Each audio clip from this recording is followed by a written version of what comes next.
देखिए आज का जो टॉपिक हमारा रहने वाला है वो फिशरीज पे। फिशरीज सबसे इम्पोर्टेंट टॉपिक है, यहाँ से क्वेश्चन आते हैं भी भर भर के आते हैं। तो फिशरीज को हम कैसे करेंगे, क्या कैसे क्वेश्चन सोल्व करें फिशरी के बारे में पूरा डिटेल बताने जा रहा हूँ तुम्हें। और आधे घंटे में तुम्हारा 30 मिनट्स में पूरा टॉपिक क्लियर करके दूंगा। तो चलिए स्टार्ट करते हैं फिशरीज से। फिशरी क्या होती है सर? ब्रांच है साइंस की। साइंस की वो ब्रांच जिसके अंदर हम कल्टीवेशन करेंगे, मैनेजमेंट करेंगे। किसका? फिशेज या एक्वेटिक एनिमल्स का। फिशेज या एक्वेटिक एनिमल्स, फिशेज के अलावा और भी हो सकते हैं फिशरी के अंदर। उनको मैनेज करना, उनका कल्चर करना ही क्या कहलाता है? फिशरी कहलाता है। सर हम ऐसा क्यों करते हैं? कमर्शियल पर्पज के लिए करते हैं, या फिर हमारे मनोरंजन के लिए भी ऐसा कर सकते हैं हम। न्यूट्रिशनल पर्पज के लिए भी कर सकते हैं, मनोरंजन के लिए। मनोरंजन के लिए सर, हाँ, जैसे एक्वा कल्चर देखा हो किसी ने, उसमें सुंदर सुंदर मछलियां पाली जाती है, वो मनोरंजन के लिए होता है। न्यूट्रिशनल पर्पज में प्रोटीन की मात्रा सबसे ज्यादा मछली में मिलती है तो उसको खाना चाहिए, ऐसा भी हो सकता है। या फिर हम अपने कमर्शियल पर्पज के लिए, हम बेचने के लिए मछलियां पालतू मछलियों का कल्चर करेंगे ताकि हमें बेनिफिट मिले, हमें पैसा मिले, इनकम आए। तो ये सारे पर्पज हो सकते हैं किसी भी फिशरी फार्म को मैनेज करने के लिए। तो लिखेंगे ब्रांच ऑफ साइंस। क्या है? Branch of science in which cultivation of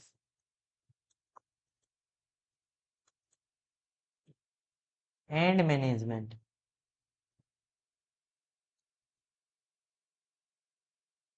of aquatic animals.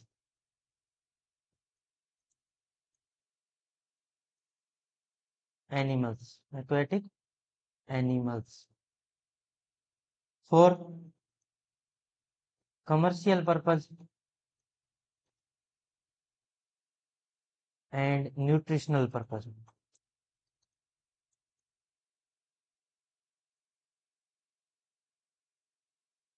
ठीक है, न्यूट्रिशनल पर्पज के लिए या फिर कमर्शियल पर्पज के लिए कल्टीवेट करना या मैनेज करना किसको? फिशेज को क्या कहलाता है? फिशरी कहलाता है। कोई डाउट है यहाँ तक किसी को?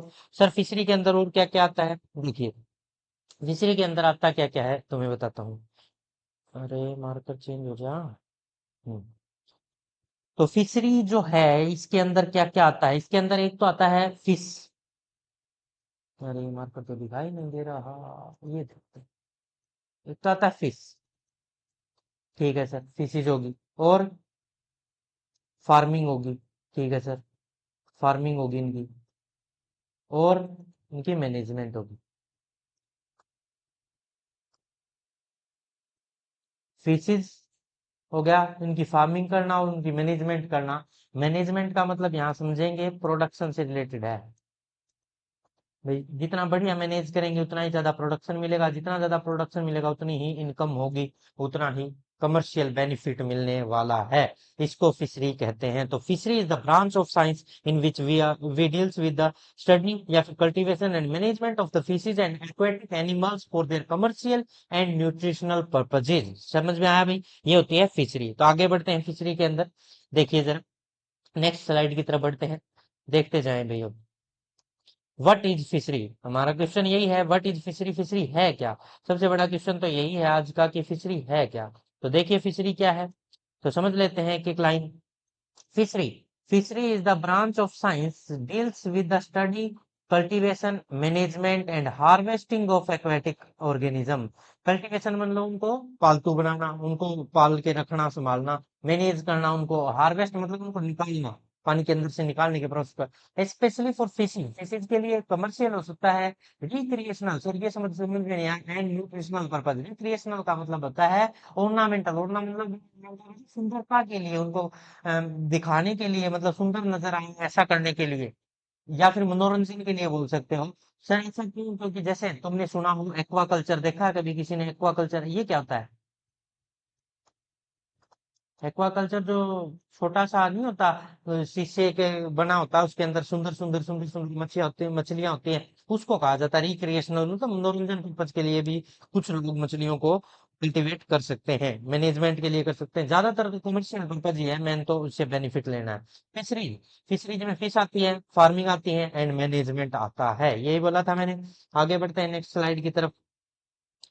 फिशरी के अंदर नेक्स्ट स्लाइड बोलती है फिशेज के बारे में। फिशेज हैं क्या, इसके फुल डिटेल देखिए जरा। फिशेज की क्या क्या खास बातें हैं।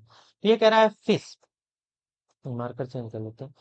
Fish are aquatic vertebrate. पहली बात तो मैं तुम्हें बताता हूँ वर्टिब्रेट्स क्या होते हैं। हम वर्टिब्रेट हैं या नहीं? हम भी वर्टिब्रेट हैं, जिनके अंदर हड्डियों का स्केलेटन बना हो, जिनमें वर्टिब्रेट कोई होता है हमारा, जिसमें भी मिले उसको क्या कहा जाता है? वर्टिब्रेट्स कहा जाता है। तो मछलियां भी एक वर्टिब्रेट्स है। They are use, they have gills. Gills होते हैं इनकी पूरी बॉडी के ऊपर, क्या होते हैं? गिल्स।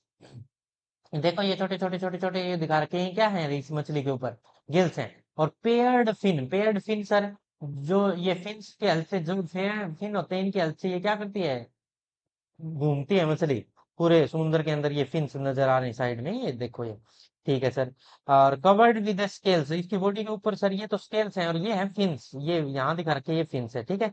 और tends to cold blooded, cold blooded हम देखो वार्म ब्लडेड, हम हमारा बॉडी का टेम्परेचर मेंटेन कर सकते हैं, तो ये अपने बॉडी का टेम्परेचर मेंटेन नहीं कर सकते। इनको अगर सर्दी गर्मी का एहसास हुआ तो वहां से माइग्रेट भागना पड़ेगा। पर हमारा बॉडी का टेम्परेचर सर्दियों में भी 37 डिग्री और गर्मियों में भी 37 डिग्री सेल्सियस मेंटेन कर लेते हैं। परंतु मछलियां अपने टेम्परेचर नहीं कर पाते, इसलिए उनको कोल्ड ब्लडेड एनिमल बोला जाता है। जबकि बर्ड्स है, ह्यूमन है, हम हैं, मैमल्स हैं, हमें क्या कहा जाता है? वार्म ब्लडेड एनिमल कहा जाता है, ठीक है जी। A fish is scaled skinned vertebrates with the swimming in the water and breathe using gills. Gills के हेल्प से तो ब्रीद करती है, और स्किल्स के साथ साथ पूरी पानी के अंदर क्या करती रहती है? स्विम करती रहती है। Vertebrates mean that the fish have a skeleton with spines। Vertebrate का मतलब होता है वो फिश जिसके पूरी बॉडी के अंदर स्पाइंस का एक स्केलेटल, कांटों का एक स्केलेटल। तुमने सुना भी होगा, मछली खाते हैं जिन लोगों से, सुना होगा कि मछली के अंदर बहुत सारे कांटे होते हैं, मछली को देख के खाना चाहिए, ऐसा ऐसा सुना होगा कभी, ठीक है, या खाया होगा उसको पता है। ठीक है भाई, आगे बढ़ते हैं नेक्स्ट स्लाइड की तरफ। What is real fish and shellfish? What is real fish and shellfish? Real fish क्या होती है और सेलफिश क्या होती है? सेलफिश का मतलब वो वाला सेलफिश नहीं, स्वार्थी वाला, ये अलग है। देखिए भाई, एक तो होता है सेलफिश, एक होती है रियल फिश। जो ये डायग्राम दिखा रखा ना, ये रियल फिश का है, ये रियल फिशेस दिखाई गई है, और यहाँ सेलफिश दिखाई गई है, ठीक है। और यहाँ वाला जो डायग्राम है ये सेलफिश को डिनोट कर रहा है। सर सेलफिश क्या होती है? सेलफिश का मतलब, सेल का मतलब है यहाँ कवच। जो ये सेल लिखा हुआ ना, इस सेल का मतलब है बॉडी के ऊपर एक कवर, कवच। हिंदी में लिख दूं तो कवच कहते हैं जिसको। बॉडी के ऊपर क्या होता है? कवच होता है इनके, ठीक है, स्केलेटल बना होता है। जैसे इसको, इन मछलियों को छोड़ दो तुम, ये दो, एक दो मछलियों को, बाकी तुम देखो, ये केकड़े, झींगे, ओएस्टर, लोबस्टर, ये दिखा रखे हैं ना तुम्हें, केकड़े, झींगे, कैस्टर, ये दिखा रखा, देखो ये सारे, इनके ऊपर स्केलेटल सा बना होता है, एक सेल का कवच होता है सबके ऊपर। लॉबस्टर हो गया, क्रैब्स हो गए, श्रिम्प्स हो गए, इनके ऊपर एक कवर होता है जिसको हम क्या कहते हैं? सेल, और सेल फिश कहते हैं इनको। और जो ट्रू फिश होती है इनके ऊपर क्या होते हैं? ये स्केल्स होते हैं, गिल्स होते हैं, ये होते हैं, ठीक है। तो ये अलग अलग टाइप के दो मछलियों के टाइप यहाँ से बंटवारा कर दिया मैंने, इनको दो बना दिए, ठीक है। एक ट्रू फिश होगी, जो रियल होती है, इनको क्या बोला जाता है? ट्रू फिश बोला जाता है, ट्रू फिश। और दूसरी को सेल्फिश बोला जाता है, ठीक है भाई। तो यहाँ से दो तरह का फिशेज देख लिया तुमने, एक ट्रू फिश और एक सेल्फिश। यहाँ तक कोई डाउट है क्या किसी को? नहीं है। तो सर रियल फिश है, इसके पालने को हम क्या कहते हैं? रियल फिश का जो है उसको पीसी कल्चर कहते हैं। क्या कहते हैं? PC culture. क्या कहते हैं? PC culture. और सर सेलफिश को जो पालतू बना ले तो उसको क्या कहते हैं? उसको कहते हैं भैया सेलफिश फार्मिंग। सेलफिश फार्मिंग, ठीक है भाई, सेल्फिश फार्मिंग और ट्रू फिश। यहाँ तक कोई डाउट है क्या कि इसको? रियल फिश क्या होती है, सेल्फिश क्या होती है, पूरा डिटेल समझ में आ रहा है अभी सभी को? और भी शब्द है सर, हाँ और भी शब्द है। एक होता है पिस्सी कल्चर, एक होता है फिशरी, और एक होता है एक्वा कल्चर, एक होता है मेरी कल्चर। मैं तुम्हें सारे शब्दों की जानकारी दे रहा हूँ। देखो, अब अभी पिस्सी कल्चर रियरिंग और या कल्टीवेशन या harvesting of only fishes is known as pisciculture. Only fishes का रियरिंग, हार्वेस्टिंग या कल्चर करना, सब फिशेज का, ओनली फिशेज का पिस्सी कल्चर कहलाता है सर। और सेल्फिश का करना है ओनली सेल्फिश फार्मिंग कहलाता है। एक होता है एक्वा कल्चर। फिशरी है सर, फिशरी, फिशरी में क्या अंतर है फिर? फिशरीज, फिशरीज में क्या अंतर है सर? फिशरी होता है एक्वाटिक एनिमल्स, एक्वाटिक एनिमल, सारे के सारे एक्वाटिक एनिमल को पालतू बनाना चाहिए, उसमें सेल्फिश आए चाहे ट्रूफिश आए, दोनों आ सकती है, ये भी आ सकती है और ये भी आ सकती है। तो दोनों ब्रांच किसकी है? ये तो फिशरी की ब्रांच होगी सर भाई, हाँ। एक पिस्सिकल्चर और एक selfish farming is the branch of fishery. Fishery एक बड़ी ब्रांच है जिसके अंदर एनिमल को पालतू बनाया जाता है। ट्रू फिशेज को पालतू बनाया जाता है, सिर्फ फिशेज को तो पिस्सिकल्चर, और सेल्फिश को किया जाए तो सेल्फिश फार्मिंग। दो टाइप देखे इसके फिशरी के। फिशरी समझ में आ रही है? एनिमल को कल्टीवेट करना, हार्वेस्ट करना, मैनेज करना क्या कहलाता है? फिशरी। फिर अगर ट्रू ओनली फिशेज को करे तो फिशिकल्चर।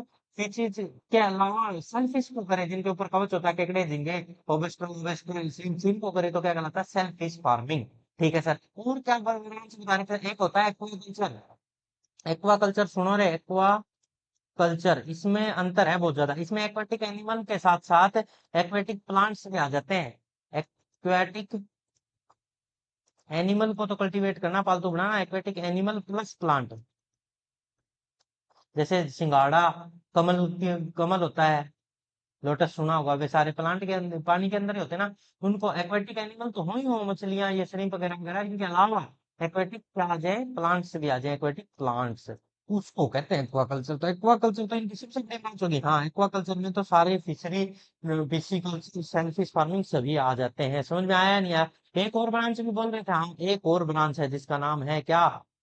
जिसका नाम है मैरीकल्चर। वो भी बता दूं? हाँ, यही बता देता हूँ, देखो। मैरीकल्चर, मैरीकल्चर क्या होता है सर? मैरीकल्चर का मतलब होता है मैराइन फिशेज, मैराइन वाटर के अंदर। मैरी का मतलब मैराइन, मैराइन, समुद्र के अंदर, मैराइन वाटर के अंदर किसी भी एक्वाटिक एनिमल को पालतू बनाना मैरीकल्चर कहलाता है। मैराइन मतलब है, मैरी वर्ड आया है, मैराइन, समुद्री, समुद्री जीवों को पालतू बनाना क्या कहलाता है? मैरीकल्चर। फिशरीज में एक्वेटिक एनिमल प्लस में एक्वेटिक एनिमल सारे जितने भी, चाहे वो फिशेज हो चाहे कुछ भी हो, वो आता है। जबकि एक्वाकल्चर में एनिमल्स के साथ साथ प्लांट भी आ जाते हैं, बड़ी ब्रांच है। मोरिकल्चर में समुद्री जीवों को पालतू बनाना क्या कहलाता है?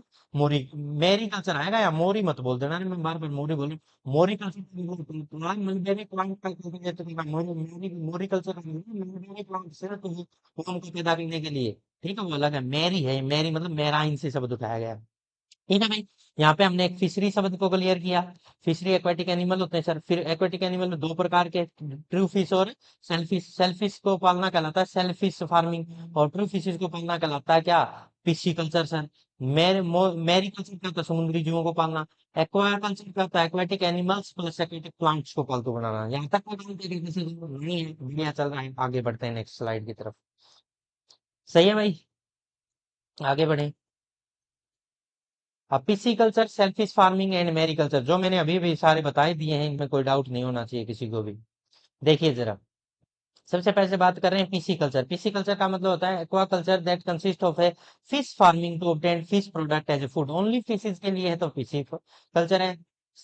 Self fish farming, self fish farming का मतलब क्या है? इनवर्टिब्रेट्स, इनवर्टिब्रेट्स में क्या कहते हैं सर? जैसे ओयस्टर आ गया, लैम्स आ गया, मसल्स आ गए, क्रैब्स आ गए, श्रिम्प्स आ गए, श्रिम्प्स, ओयस्टर, लोबस्टर,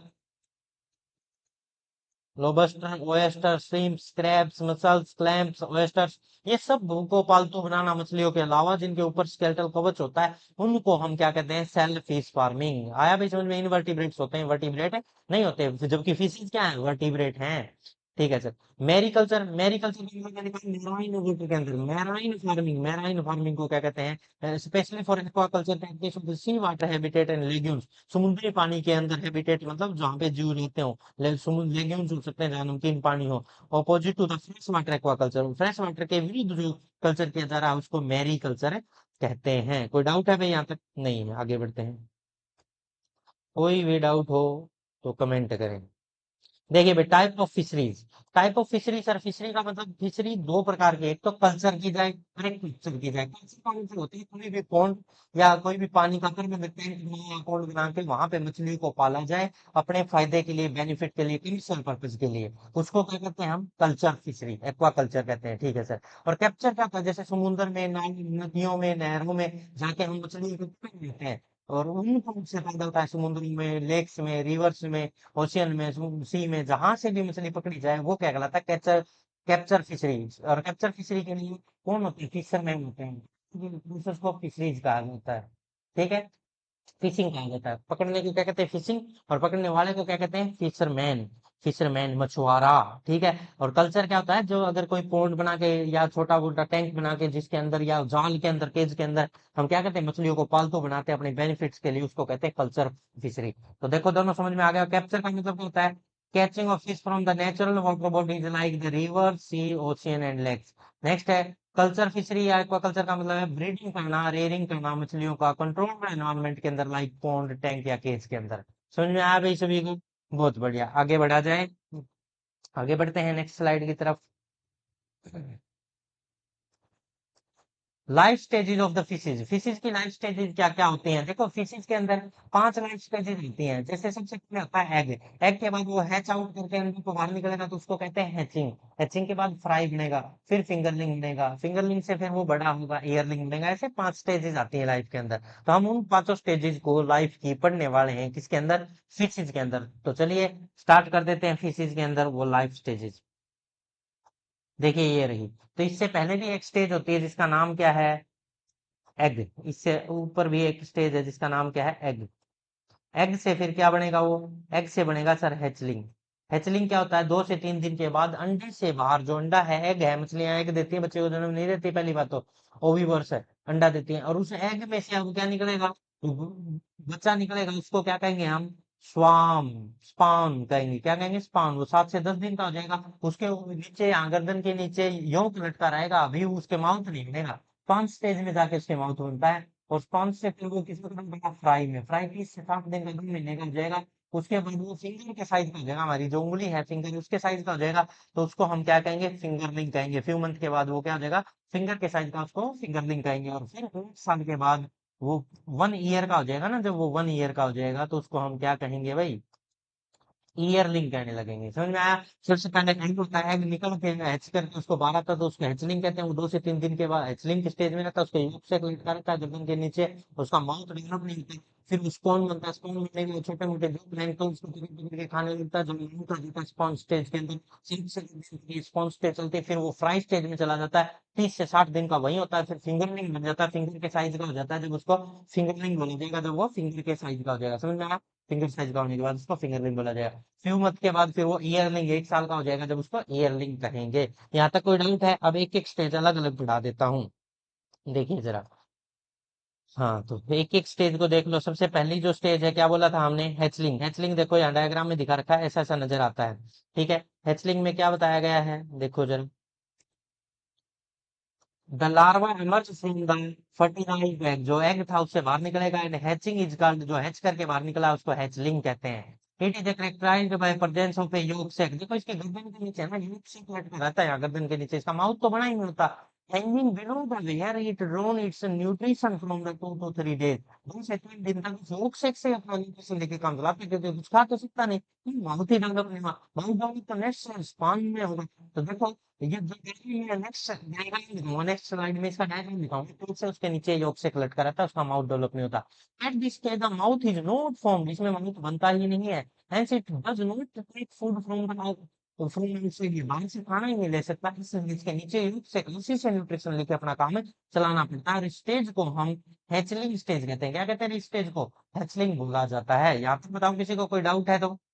नहीं है ना? तो आगे बढ़ते हैं नेक्स्ट स्लाइड। अब मैं डायग्राम में दिखाता हूँ योग से कैसे उसके नीचे बिलो दी फेस, उसके जो फेस के नीचे कैसे माउथ के नीचे लटका रहता है। देखो यहाँ माउथ डेवलप नहीं हुआ है। यहाँ इस डायग्राम में ध्यान से देखना, ये क्या क्या लटका हुआ है? ये येलो येलो येलो येलो, ये वाला, ये वाला, ये इसके नीचे, और ये देखो इसके नीचे ये लटका हुआ, ये क्या है? योग है। ये क्या है?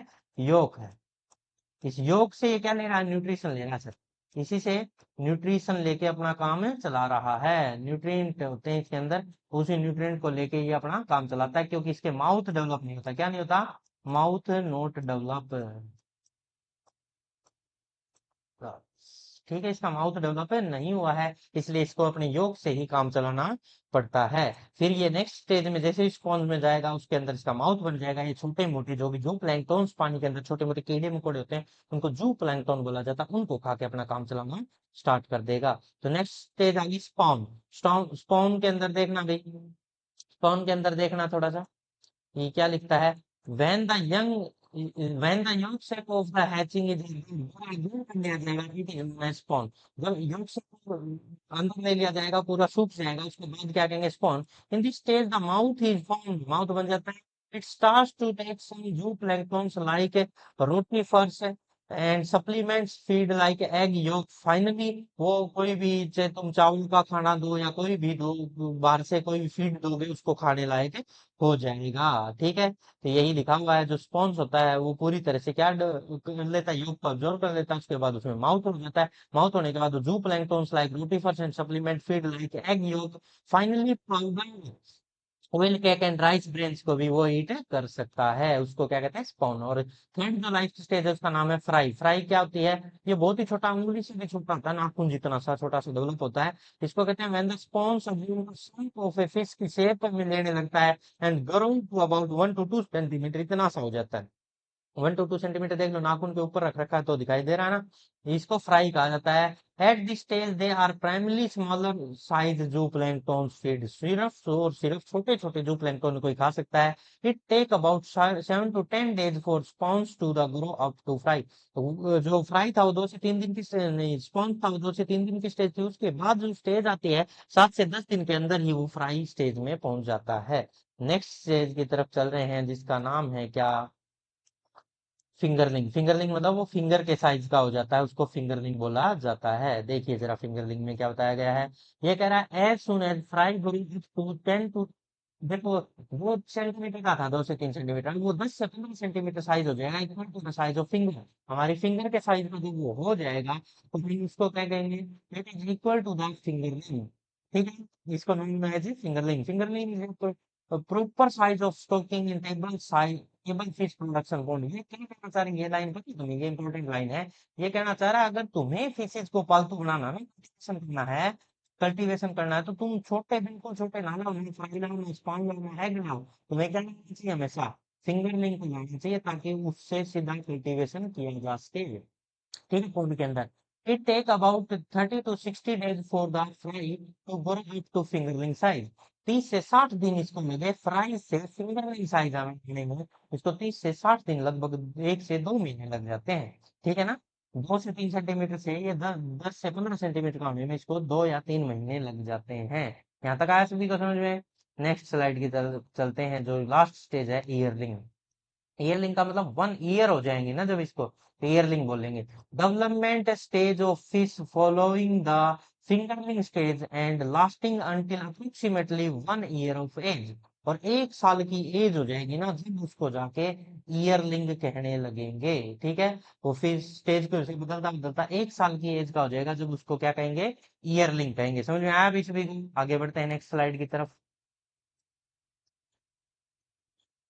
Fish based on migration and breeding. Fishes है वो किस पे, माइग्रेशन एंड ब्रीडिंग पे बेस्ड है। माइग्रेशन और ब्रीडिंग ब्रीडिंग पे बेस पे 5 क्लासिफिकेशन किए गए।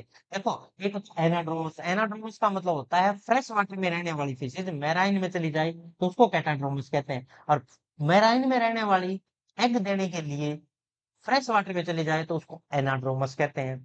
और जो ओशियन में रहती हो, ओशियन में ही एग दे देने के लिए दूसरी जगह पे जाए, ओशियन में रहती हो, ओशियन के अंदर ही दूसरी जगह पे जाए, अपनी जगह पे स्टेबल फील ना करते हो, उसको कहते हैं ओशियनोड्रोमस। ओशियनोड्रोमस। और एक होती है फ्रेश वाटर में रहती है पर फ्रेश वाटर में दूसरी जगह पे जाके एग देने चली जाती है, उसको कहते हैं क्या, प्रोटोड्रोमस। ठीक है, समझ में आया। और एक होती है एम्फीड्रोमस। एम्फीड्रोमस का मतलब होता है जो पानी में रह सकते हैं, वो इंडिपेंडेंट होती है, चाहे वो एग फ्रेश में दे, चाहे वो मैराइन में दे, कहीं भी अपना माइग्रेशन कर दे, उसको कहते हैं एम्फीड्रोमस। तो ये 5 टाइप हैं, अभी पांचों के पांचों डिस्कस कर लेता हूँ तुम्हारे साथ। देखिए जरा 5 स्टेजेस कौन कौन सी हैं। ये हैं वो 5 स्टेजेस। इसको रफ कर दिया जाए और इनको डिस्कस किया जाए।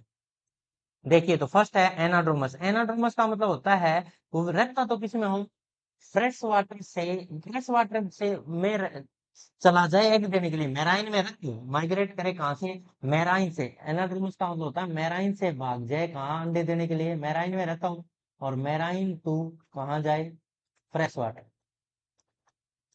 फ्रेश वाटर तो उसको कहते हैं एनाड्रोमस। और इसका उल्टा हो जाए तो उसको कैटाड्रोमस कहते हैं। रहता तो फ्रेश वाटर में और कहाँ चला जाए, इसका जो डेफिनेशन है वो क्या है, फ्रेश में रहता हो, फ्रेश वाटर में, और फ्रेश वाटर से वो एग देने कहाँ चला जाए, fresh water to marine. Marine salty water में अंडे देने चला जाए तो उसको कहते हैं कैटाड्रोमस। और एनाड्रोमस का मतलब होता है मैराइन से फ्रेश में जाए, समुद्री पानी में रहता है, ऊपर फ्रेश वाटर में एग देने के लिए जाए, इसको एनाड्रोमस कहते हैं। जबकि फ्रेश वाटर में रहता है, पानी एग देने के लिए समुद्र में जाए, इसको कैटाड्रोमस कहते हैं। एम्फीडियंस वो होता है जो इंडिपेंडेंट होता है, चाहे वो फ्रेश वाटर में माइग्रेशन कर ले, चाहे फ्रेश से मैराइन से फ्रेश कहीं भी जाके एग दे, इंडिपेंडेंट हो ब्रीडिंग के, वो क्या कहलाता है, एम्फीड्रोमस। देखो, independent breeding, migration of live in both fresh and salt water. Fresh में ही रहती है, फ्रेश में ही दूसरी जगह पे जाके एग देता है, एक जगह पे कंसील नहीं करता। Migration move with in fresh water के अंदर ही जाए तो पोर्टलैंडोमस, ठीक है। ओशियनोडर्मिस का अपना जो वो मैराइन में समुद्र में रहता है, समुद्र में एक दूसरी जगह सॉल्टी वाटर में जाके एग दे तो उसको ओशियनोडर्मिस कहा जाता है। Migrate fish move with in the salt water only, salty water में रहे, सॉल्टी में ही माइग्रेट करे, उसको कहते हैं ओशियनोड्रोमस। फ्रेश में रहे, फ्रेश में ही माइग्रेट करे, एक जगह प्रोटोड्रोमस। एम्फीड्रोमस इंडिपेंडेंट, कहीं भी फ्रेश में से फ्रेश कहीं भी जाए। कैटाड्रोमस फ्रेश में रहती है, तो मैराइन में, जबकि एनाड्रोमस जो फर्स्ट है वो मैराइन में रहता है, ऊपर एग देने के लिए फ्रेश में जाए, इसको एनाड्रोमस बोला जाता है। बताओ, यहाँ तक कोई डाउट है किसी को? नहीं है? आगे बढ़ते हैं नेक्स्ट स्लाइड की तरफ। तो देखिए जरा, नेक्स्ट स्लाइड क्या कहती है, यहाँ तक समझ में आ रहा है सभी को? बिल्कुल डिटेल में एक एक बात, बहुत बढ़िया, अच्छे। Fish and shellfish classification, fish और सेलफिश का जो क्लासिफिकेशन है वो देख लीजिए क्या क्या है। देखो, फिशेज है वो दो तरह की बनाई गई, एक तो फिश और एक सेलफिश, ठीक है सर। फिश जो ट्री फिश बोला जाता है, और सेलफिश जिनके ऊपर कवच होता है, आपने बताया सर। कवच वालों को दो बनाए गए आगे, एक तो क्रस्टेशियंस बोला गया और एक को मोलास्क बोला गया। एक को क्रस्टेशियन और दूसरी को क्या बोला गया? मोलास्क, याद रहेंगे, एक को क्रस्टेशियन बोला जाता है, दूसरे को mollusc. Fine fine fin fish है जिनके ऊपर फिन्स होते हैं, जिनसे वो तैरती हैं, उनके ऊपर कवच नहीं होता, उनको क्या कहते हैं सर? वो देखो, फ्रेश वाटर में हो सकती है, हाँ अभी पढ़े हैं हमने, फ्रेश वाटर भी पढ़ेंगे सर। ब्रैकिश वाटर में हो सकती है और सैलाइन वाटर में हो सकती है। समुद्री पानी में जो मैराइन वाली है ना, उनको सैलाइन कह रहा है। मैराइन, ब्रैकिश मतलब होता है नमकीन पानी जो हो जाए, लेग्यूम्स का वगैरह वगैरह, लेग्यूम्स का उनका। और फ्रेश वाटर तो जो भी तालाब है, लेक है, इनका जो रिवर्स है, या फिर कैनाल से इनका वाटर फ्रेश वाटर माना जाता है, ठीक है। तो ये तीन टाइप सलाइन वाटर। और जो शेलफिश है वो दो तरह की होगी, कौन कौन सी? शेलफिश, क्रस्टेशियंस और मोलास्क है, क्रस्टेशियंस और मोलास्क, ठीक है भाई। तो हमें अब पांच चीजें पढ़नी, fresh water fish, brackish water, saline, crustaceans and mollusc, ये सभी समझ में आया? तो अब हम डिटेल में एक एक करके धीरे धीरे पढ़ लेते हैं। पहले इनको समझते हैं, ब्रैकिश वाटर कैसा होता है और सलाइन वाटर कैसा होता है, इनको भी समझते हैं।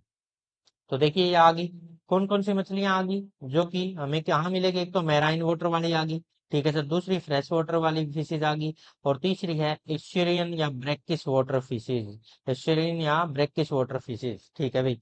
एस्चुरियन का मतलब होता है जहाँ पे नदी और समुद्र दोनों एक जगह मिलते हैं, उस जगह पे जो सालिनिटी होती है, रही होती है समुद्र के पानी की, वो कम हो रही होती है, उस जगह को जहाँ डेल्टा बनता है, उसको क्या कहा जाता है? एस्चुरी कहा जाता है। जहाँ पे इस नदी का और समुद्र का संगम होता है, उसको हम फिशरी बोलते हैं। ब्रैकिश वाटर फिशरी वहीं रहती है, ठीक है जी। मैराइन फिशेज और फ्रेश वाटर फिशेज और इनकी बातें चल रही है, हाँ।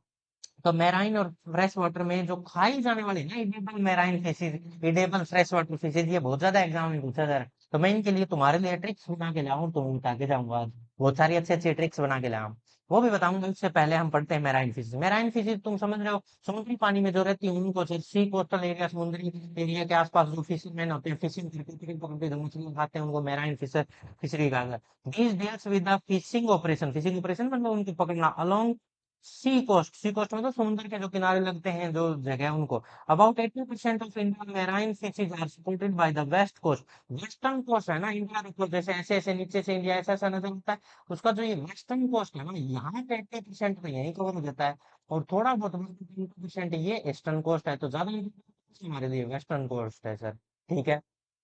रिमेनिंग जो 20% है वो कहाँ? ईस्टर्न कोस्ट पे मिलती है मछलियाँ, ठीक है जी। और जो मेराइन ईटेबल फिश है उनकी ट्रिक बताऊंगा, फ्रेश वाटर ईटेबल फिश है उनकी बताऊंगा, जो दोनों में रह सकती है उनकी भी ट्रिक बता के जाऊंगा आप तुम्हें, थोड़ी सी देर रुको। फ्रेश वाटर में, फ्रेश वाटर फिशिंग या इनलैंड फिशिंग, फ्रेश वाटर को इनलैंड भी बोला जाता है, जमीन के नीचे का पानी भी बोला जाता है, उसको इनलैंड वाटर भी बोला जाता है फ्रेश वाटर को। जैसे रिवर्स है, कैनाल है या रिजर्वियर है, जहाँ पे पानी को इकट्ठा रखा जाए, जैसे कि हम बांध बना देते हैं, ठीक है, बांध बना के भी पानी को रोकते हैं, उसको रिजर्वेयर कहते हैं। लेक है, झील है, टैंक है, पोंड है, ये सब क्या है? हमारे रिजर्वेयर्स हैं, जहाँ पे इनलैंड वाटर ही बोला जाता है इस पूरे को। और इसमें जो मछलियां पाली जाती है, देखो ये कह रहा है, they include the fish rivers irrigation canals होगी, रिवर रिजर्वेयर होगी, लेक होगी, टैंक होगी, पोंड होगी। राहू, कटला, मस्टस, ग्यूमेरी और gambusia are the some of the best varieties of the fresh water fishes की कुछ वेराइटीज ने बताई है। ठीक है भाई। तो फ्रेश वाटर हो गया, इनलैंड वाटर जिसमें की मछलियां रहती हैं उनको फ्रेश वाटर फिशेज बोला जाता है। और उनमें से कुछ जैसे कटला, रोहू होगी, ये खाने में भी यूज किया, कटला, रोहू, कॉमन क्रैम्प को खाने में यूज किया जाता है। मैराइन में कौन कौन सी खाई जाने वाली है सर? सार्डिन, हिल्सा, पोम्फर्ट, मैकार्ल, ये सब क्या है खाई जाने वाली फिशेज। उनकी बातें करेंगे, ट्रिक क्या है वो भी बताऊंगा। एस्चुरी और brackish water fishes, they operate in estuary. Estuary क्या होती है सर? जहाँ पे समुद्र और नदी का संगम होता है। River water and sea water mixed, delta channel बनते हैं। बैक वाटर होता है जो वापिस आता है, पानी धक्का लग के जो समुद्र में से पानी आता है वहां पे। लेग्यूम्स होते हैं, कोस्टल लेक्स होगी, जो समुद्र के आसपास जो लेक होती है, जहाँ पानी अच्छा बारिश का पानी है, साफ वाटर है, फ्रेश वाटर, उसके साथ समुद्र का पानी जाल के साथ जा जाके मिक्स होता है, उसको क्या कहते हैं? फिशरी कहते हैं। The main varieties are pearl spots and milk fish and mullet. ये फिशेज वहां पे पाई जाती हैं। तो अब मैं तुम्हें जो खास बातें हैं कुछ याद करवा के जाता हूँ आज, इंपॉर्टेंट चीजें देखना भाई। यहाँ पे याद करवा देते हैं तुम्हें इस स्लाइड के अंदर पूरा, यहाँ बता देते हैं पूरा डिटेल। देखिए जरा, मैं अब तुम्हें कुछ बातें याद करवा रहा हूँ जो कि तुम्हें बहुत जरूरी है तुम्हारे लिए। एक तो एक शब्द है इक्थियोलॉजी। क्या शब्द है भाई? इक्थियोलॉजी।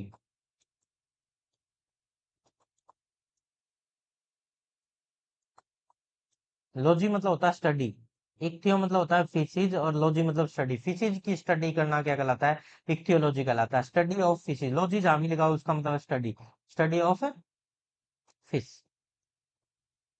फिश की स्टडी, फिशिज की स्टडी क्या कहलाता है? इक्थियोलॉजी कहलाता है। ठीक है सर, इक्थियोलॉजी। अब इसमें ना कुछ तो मैराइन फिशेज जो इडेबल है, और कुछ कौन सी हैं जो कि फ्रेश वाटर की फिशेज है और इडेबल है। तो हम सबसे पहले कौन सी चीज याद करें? फ्रेश वाटर की फिशेज जिनको खाया जाए, और एक मैराइन। तो पहले मैराइन को याद कर लेते हैं।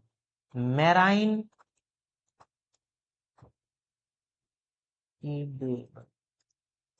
Fishes, edible fishes. Marine edible fishes के जो एग्जांपल है वो देखते चलें। सबसे पहला जो, पहले तो मैं एग्जांपल लिख देता हूँ फिर ट्रिक बताता हूँ कैसे याद रखेंगे। पॉम्फर्ट सर, पॉम्फर्ट सही है, पॉम्फर्ट हो गया। और क्या है? मैकार्ल है, मैकार्ल हो गया। और क्या है? हिल्सा है सर।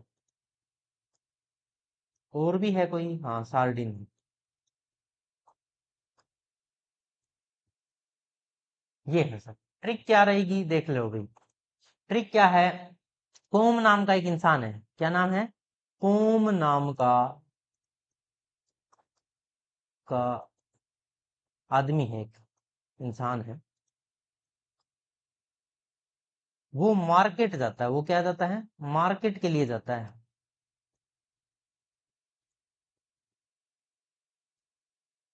पोम नाम का लड़का है या आदमी है, वो मार्केट जाता है। ठीक है। रास्ते में उसने क्या देखी?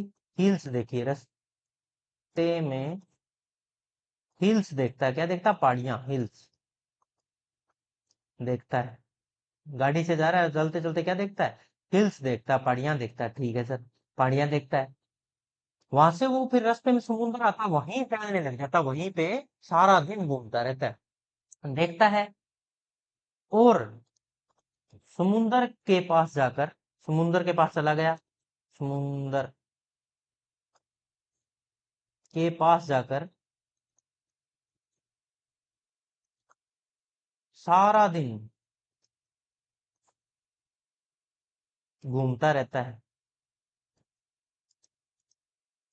घूमता रहता है, टाइम पास करता रहता है। वहां घर से मार्केट का नाम लेके चलता है, और वहां सारा दिन घूमता रहता है। तो देखो तुम्हें इससे क्या शिक्षा मिलती है, शिक्षाप्रद बातें कर लेते हैं हम। पोम मतलब है पोमफर्ट। पोम नाम का लड़का है तो पोमफर्ट, एक एग्जांपल याद हो गया पोम से। ठीक है सर, एक एग्जांपल याद हो गया। दूसरा, मार्केट जाता, मार्केट से मरी, नाम देखो, दूसरा नाम मेकॉर्ल, मार्केट मेकॉर्ल। और रास्ते में हिल्स, हिल्स मतलब हिलसा। मार्केट मतलब मार्काल, हिल्स मतलब हिलसा। और समुद्र, समुद्र मतलब सर मैराइन के लिए वर्ड यूज किया गया है भाई, ताकि याद रहे। ये ट्रिक है किसकी? मैराइन फिशेज की। मैराइन इडेबल फिशेज खाई जाने वाली। और सारा दिन, सारा दिन घूमता रहता। सारा दिन का मतलब क्या है पता है तुम्हें?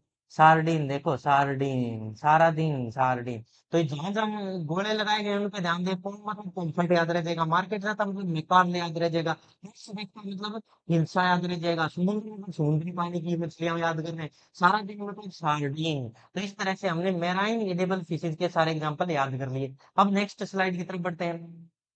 नेक्स्ट फिशेज के इसको रफ कर देता हूँ, और नेक्स्ट फिशेज कौन सी पढ़ना है? Fresh water. फ्रेश वाटर में की ट्रिक याद करवा दो सर, देख लो फिर फ्रेश वाटर की ट्रिक याद करवा देता हूँ। फ्रेश वाटर,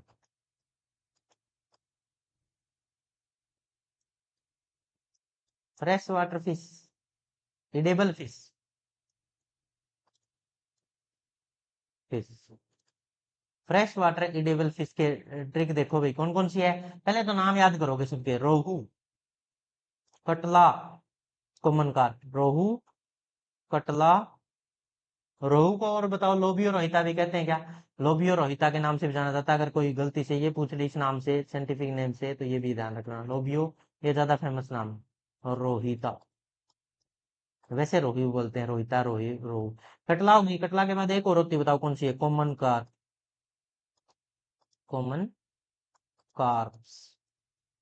ये तीन मछलियां हैं, रोहू, कटला और कॉमन कार्प, ये फ्रेश वाटर की हैं। तो इनकी कोई ट्रिक है सर? याद करवा दो अगर कोई ट्रिक है तो। हाँ है। ट्रिक देखो क्या है, रोहित कार लेकर, रोहित नाम का लड़का है, रोहित कार लेकर, कार लेकर एक कैट, एक कैट ला लेकर आता है, एक बिल्ली लेकर आता है।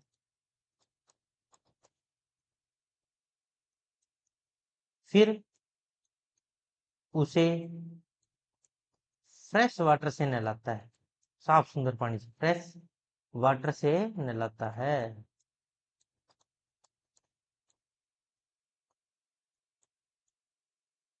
देखो इस ट्रिक से हमने क्या क्या सीखा। देखो इस ट्रिक में फ्रेश वाटर यूज हो गया, तो मतलब फ्रेश वाटर की तो बात है ही सर। हाँ तो देख लेते हैं, रोहित से याद हो जाएगा नाम कौन सा? रोहिता, रोहिता देखो, लोबिया, रोहिता नाम है ना, रोहू या रोहिता एक ही बात है, और उसका नाम लोबियो रोहिता है, ठीक है सर। और दूसरे नंबर पे रोहिता से याद हो गया सर, ठीक है, पहला तो रोहिता याद हो गया। रोहिता के बाद कार, कार मतलब कॉमन कार्प, कार, कार्प, कौन सी कार है? कॉमन कार, ठीक है, कार्प याद हो गया। कैट से क्या याद किया सर आपने? कटला, कैट से क्या याद किया? कटला।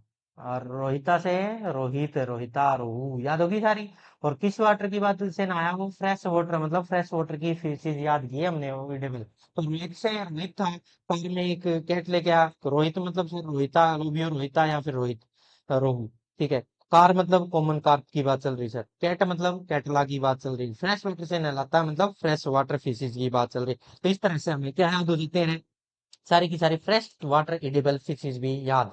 अब हम बात करते हैं, ऐसी फिश भी है एक एग्जाम्पल, फ्रेश में भी, मैराइन में, वो ना फ्रेश की ना शेर नहीं मैराइन की, ना उधर जाने लायक ना इधर। तो ऐसी मछली का नाम है क्या? बताओ, सालामोन, सैलमोन,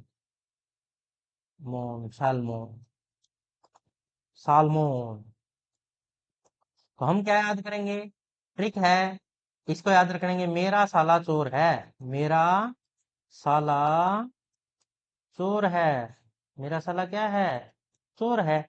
और चोर है तो अब उसने चोरी कर ली, चोरी कर ली, तो अब वो ना तो उधर का रहा, ना इधर का रहा, ना वो उधर बोल सकता, ना इधर बोल सकता, क्योंकि चोर है, वो कहीं बोलने लायक रहा ही नहीं है। इसलिए अब वो कहीं का नहीं रहा, कहीं का नहीं रहा, कहीं का नहीं रहा ना।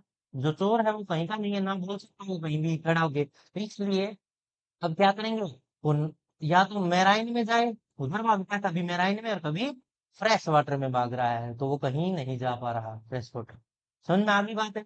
तो वो मैराइन भी जा सकता है, फ्रेश वाटर भी, क्योंकि वो चोर है, चोर की जगह नहीं है, कहीं भी कोई रास्ता ही नहीं था चोर के लिए, तो वो या उधर रहे या इधर रहे, या भागता रहे इधर उधर। ठीक है, साला मून, इसलिए साला क्या है? चोर है इसलिए साला क्या मून है, मौन मतलब चुप रहता है, साला क्या है? मून, साला क्या है? मून, साला है मून है, चुप है क्योंकि बोल नहीं सकता है। अब ना उधर ना इधर, फ्रेश मेराइन दोनों के बीच में उलझ के रहेगा लाइफ में। ठीक है भाई, आगे बढ़ते हैं नेक्स्ट स्लाइड की तरफ और याद करते हैं अच्छी अच्छी और ट्रिक।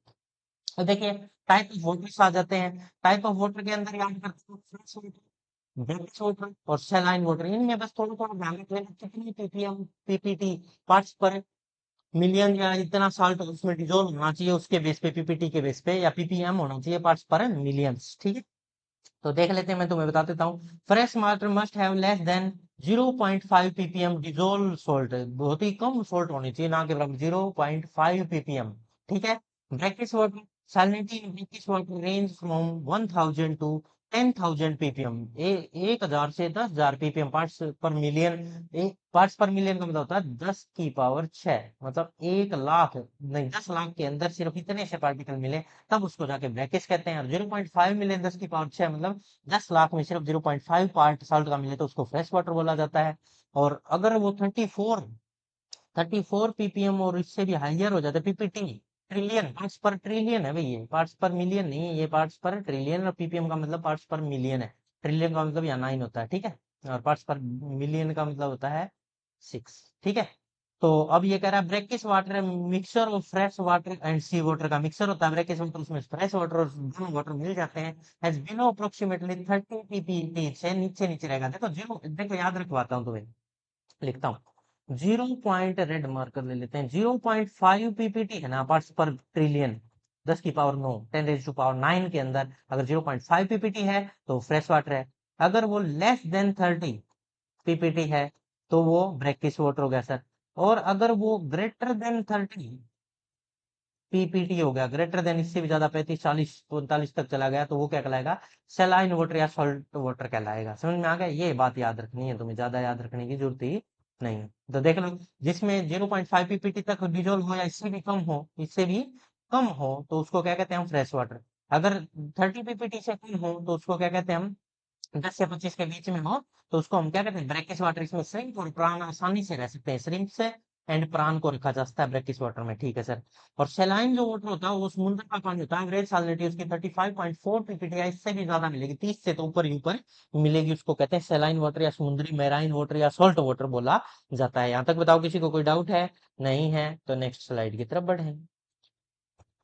समझ में आ रहा भी, मैराइन फिशेज में अब देखना किस किस तरह की फिशेज रहती हैं। मैराइन मराइन फिशरी है ना, मैराइन फिशरीज में it refer to the fishes in the marine water, it can be again classified into 3 type. जो मैराइन समुद्र में रहने वाली मछलियां उनको भी आगे 3 टाइप में डिवाइड किया गया, पेलेजिक, डिमोर डिमोर्सल एंड डीप सी। देखना पेलेजिक होती है वो क्या होती है, वो समुद्र के उस जोन में रहती है जहां पे ना तो वो बिल्कुल बॉटम के नीचे रहेगी ना ही किनारे के पास रहेगी, वो बॉटम से तो थोड़ी ऊपर, तो किनारे से थोड़ी सी अंदर की तरफ समुद्र के अंदर रहती है, उनको कहते हैं प्लेजिक। और जो बिल्कुल बॉटम की तरफ रहने लगे उनको कहते हैं डिमर्सल।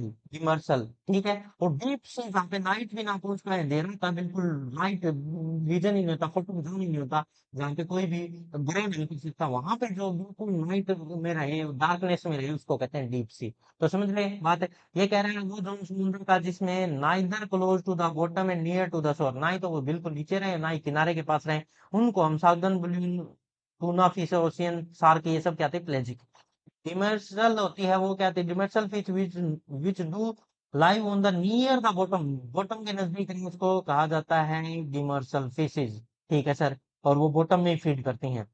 जो डीप सी फिशेज होती हैं वे लाइव इन द डार्कनेस, अंधेरे में रहती हैं, below the sunlight surface water, जहाँ पे सनलाइट पहुंच ही नहीं पाती, दैट इज बिलो द एपिप्लेजिक और फोटोजोन ऑफ द ओशियन। फोटोजोन जहाँ पे सनलाइट, फोटो मतलब फोटो सनलाइट ना पहुंच पाए, और एपिप्लेजिक मतलब वहां पे जीव जंतु ना कम रहते हो, उनको क्या कहा जाता है, डीप सी। अरे समझ में आ गया।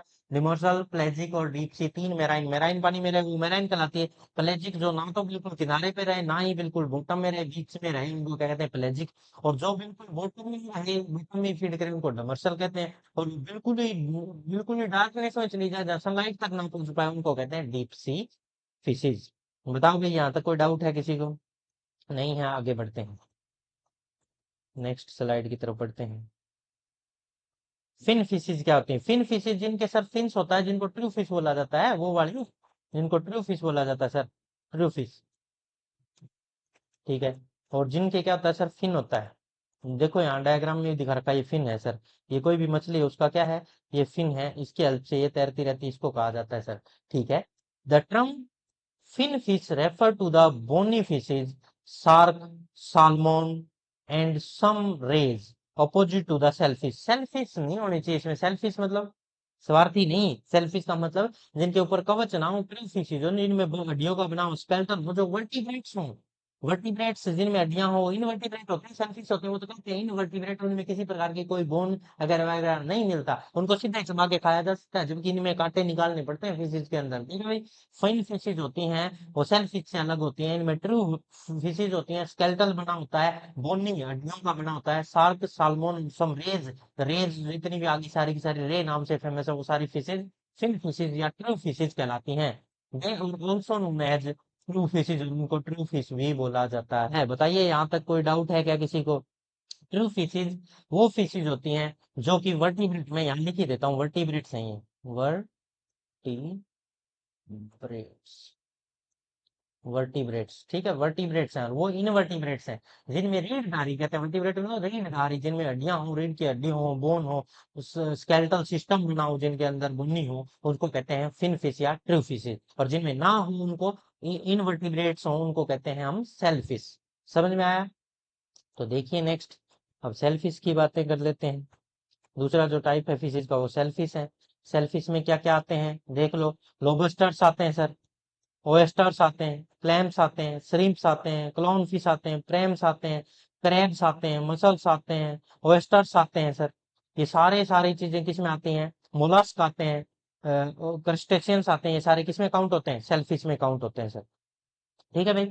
The animals the animal that develop in the water have a shell, जिनके ऊपर कवच हो, सेल लाइक एक्सटीरियर मतलब कवच बना हो। They can divided into two groups, crustaceans and mollusc. इनको भी दो ग्रुप में डिवाइड किया गया, क्रस्टेशिया और मोलस्क। जो क्रस्टेशिया होते हैं उसमें क्या क्या आते हैं? एक तो श्रिम्प आता है सर, एक क्रेफिश आती है, क्रैब आता है, लोबस्टर आता है। क्रैब, लोबस्टर, श्रिम्प और क्रेफिश आते हैं सर क्रस्टेशियंस में। और जो मोलस्क ग्रुप है उसमें क्या क्या?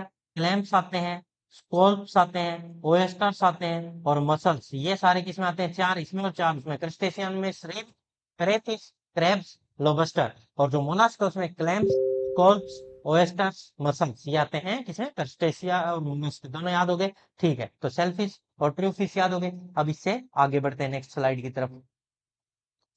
तो एक्वाकल्चर क्या होता है? एक्वाकल्चर सभी को पता है, कितने भी एनिमल, चाहे वो एक्वेटिक प्लांट हो, चाहे एक्वेटिक एनिमल हो, सबको पालतू बनाने या ह्यूमन के बेनिफिट के लिए, पॉपुलेशन को फूड देने के लिए उसको कहते हैं aquaculture. The farming of the aquatic organism या aquatic plants with some sort of the intervention in the rearing purpose of the enhance production, ताकि इनका प्रोडक्शन बढ़ाया जा सके। सब प्लांट्स को सुने ही नहीं, कमल की खेती सुना होगा, सिंघाड़ा सुना होगा, ट्रॉपिक जिसको कहते हैं। तो ये सारी क्या है? एक्वेटिक प्लांट है जिनको कल्चर किया जाता है। एक्वेटिक एनिमल में फिशेज आ गई, फिश आ गई, अभी बहुत सारे एग्जांपल पढ़े हैं। ठीक है भाई, एक्वा कल्चर भी समझ में आया। आगे बढ़ते हैं नेक्स्ट स्लाइड की तरफ। नेक्स्ट स्लाइड, सेल फिश हमने कवर कर लिया, ये दोबारा आ गई है ये स्लाइड। नेक्स्ट आगे चलते हैं। इनलैंड फिशरी क्या होती है सर? इनलैंड फिशरी का मतलब मैं तुम्हें समझाता हूँ, ये वैसे हम पढ़ चुके हैं। देखो, रिवर के अंदर से हम कोई भी रिवर्स आ गई, रिजर्वेयर हो गए, डैम बना लिया, कोई भी डैम, डैम बना लिया तो वो एक रिजर्वेयर है। या कोई हमने पोंड बना लिया, पोंड बना लिया, वो भी क्या है? एक रिजर्वेयर। पानी को जहाँ इकट्ठा रखते हैं वो रिजर्वेयर, वो फ्रेश वाटर माना जाएगा। रिवर्स के अंदर है वो भी fresh water, inland fresh water ही होता है। और इशरी जहाँ पे सर नदियां और समुद्र जहाँ पे मिले, या कोई भी ब्रेकिश वाटर, फ्रेश वाटर जहाँ मिलता है, उसको इशरी कहा जाता है। उसको भी इनलैंड वाटर में काउंट किया जाता है सर, क्योंकि उसमें फ्रेश वाटर की मात्रा ज्यादा होती है, उसमें ना के बराबर ब्रेकिश वाटर मिलता है, उसमें सलाइनटी कम होती है, इसलिए इसको भी इनलैंड वाटर ही माना जाता है। वेटलैंड क्या होते हैं सर? वेटलैंड वो एरिया होते हैं जहाँ पे खेती की जा सके, और दलदली क्षेत्र जहाँ पानी खड़ा रहे, जैसे गांव का पानी बारिश होने की वजह से एक जगह इकट्ठा हो जाए, उसको क्या कहेंगे? वेटलैंड कहेंगे। जो जमीन जहाँ दलदली हो, जहाँ पे पेडी फील्ड की खेती भी की जा सके, उसको वेटलैंड कहा जाता है। और ये सारे इनलैंड फिशरी के अंदर ही आते हैं। और हम जैसे पेडी में धान की खेती करते हैं, धान की खेती पेडी है, और उसके अंदर मछलियां भी तो पाल सकते हैं, उसके अंदर नीचे नीचे फिशेज भी पाल ली जा सकती हैं, इसको हम वेटलैंड कल्चर कहते हैं। फिशरी समझते हो, जहाँ मेराइन वाटर और ब्रैकिश वाटर दोनों की मछलियां रह सके, उसको पोन्ड में, लेक में, डैम में, उनमें मछलियां पाले जाए तो उसको रिजर्वेयर इनलैंड फिशरी कहेंगे। और रिवराइन इनलैंड फिशरी तो समझ गए, नदियों में और रिवर्स, रिवर्स के अंदर जो भी मछलियां होती है उनको रिवराइन बोला जाता है, इनलैंड वाटर ही होता है। ठीक है भाई। फ्रेश वाटर के टाइप थे ये सारे, इनलैंड फ्रेश वाटर। ठीक है भी, आगे बढ़ते हैं next. Classification of the fishery resources, fishery के रिसोर्सेज के बेस पे क्लासिफिकेशन हम पढ़ चुके हैं पीछे। मैराइन पढ़ लिया हमने, इनलैंड ये भी मैंने बता दिया, जो फ्रेश वाटर होते हैं इनलैंड होते हैं। अब देखो ये तो कैप्चर फिशरी के दो टाइप है, एक तो समुद्र से कैच कर सकते हैं मछलियों को और एक रिवर से। समुद्र से मैराइन से करके लेंगे तो मैराइन कैप्चर फिशरी हो गई, मैराइन से करके ले। अगर रिवर्स से करें सर, रिवर्स से करें तो वो रिवराइन इनलैंड फिशरी होगी, रिवराइन। तो ये तो कैप्चर में, कैप्चर में कल्चर जिनको हम हमारे अकॉर्डिंग फ्रेश वाटर, जैसे हमने क्या बना लिया, पॉन्ड बना लिया या कोई छोटा टैंक बना लिया, उसके अंदर कल्चर कर ले।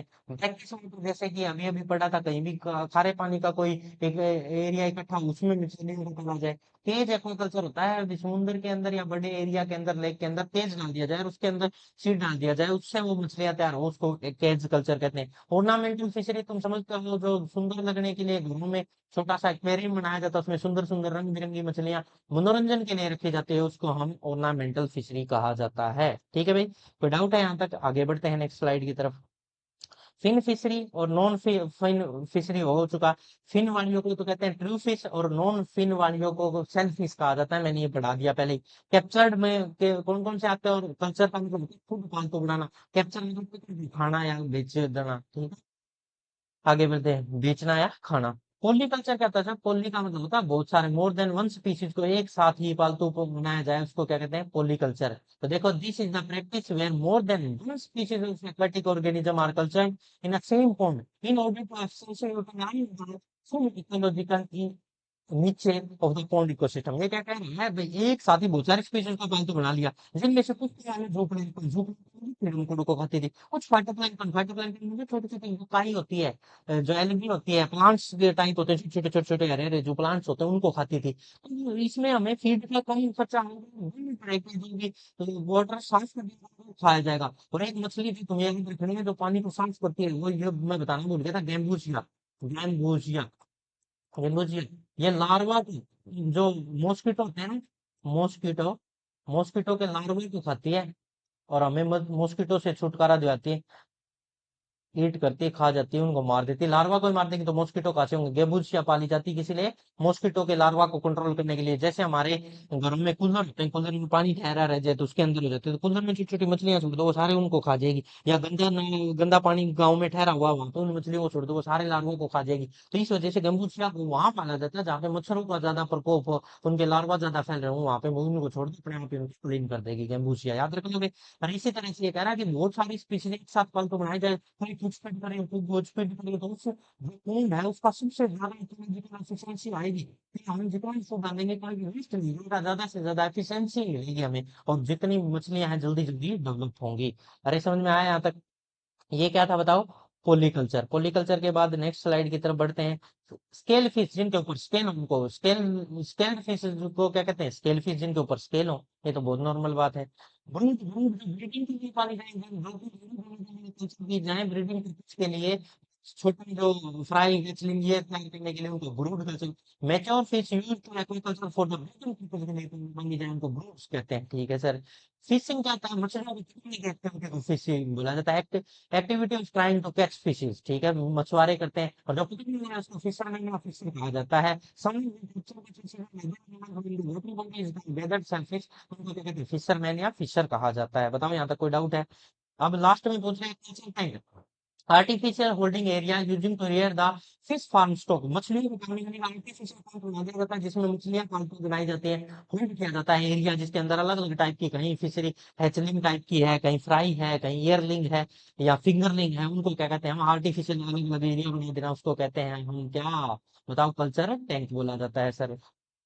हाँ, तो आगे बढ़ते हैं नेक्स्ट और लास्ट। कैपेसिटी की बात करें, देखो एक तो होती है कैरिंग कैपेसिटी। कैरिंग कैपेसिटी का मतलब है तुम कितनी एफिशिएंसी से काम कर सकते हो। ऐसे ही एक पॉइंट के अंदर कितनी मछलियां ज्यादा से ज्यादा पाली जाए, उसको उसकी कैरिंग कैपेसिटी कहते हैं। और उनका जो वजन बैठेगा, द्रव्यमान बैठेगा, उनका बायोमास बैठेगा, उन स्पीशीज का जो एक एरिया में, पर्टिकुलर एरिया में पाली गई है, उसको उसका बायोमास बोला जाएगा। भाई मैक्सिमम तुम एक साथ सपोर्ट दे सकते हो, पाल सकते हो उसको, तो उसकी कैरिंग कैपेसिटी बोला जाता है। और उनकी जो मास बैठे, उनका द्रव्यमान, उनका वजन जो बैठेगा, उसकी वेट जो बैठेगा उन फिश स्पीसीज का गिवन एरिया में, उसको बायोमास बोला जाएगा। बताओ भाई, इसमें कोई डाउट है क्या? तो यही कहना था, maximum population species in area specific ecosystem supporting life without demonstration of the character and quality of the fishes, उनकी क्वालिटी को बिना नुकसान पहुंचाएगा नहीं, कि साथ एक साथ कितनी ज्यादा मछलियों को तुम एक नहीं पा सकते, उसको उसकी कैरिंग कैपेसिटी बढ़ा जाएगा। और the total weight of the fish species in given area, उनका जो वेट बैठेगा उसको बायोमास बोला जाता है। यहीं पे हमारा ही लेक्चर फिनिश होता है, फिशरीज। इसके अंदर से ही कोई भी ना कोई क्वेश्चन आएगा, मैंने लगभग सारी बातें कवर कर दी हैं। ठीक है, पढ़ते रहें। ऑल द वेरी बेस्ट, मिलते हैं नेक्स्ट लेक्चर में।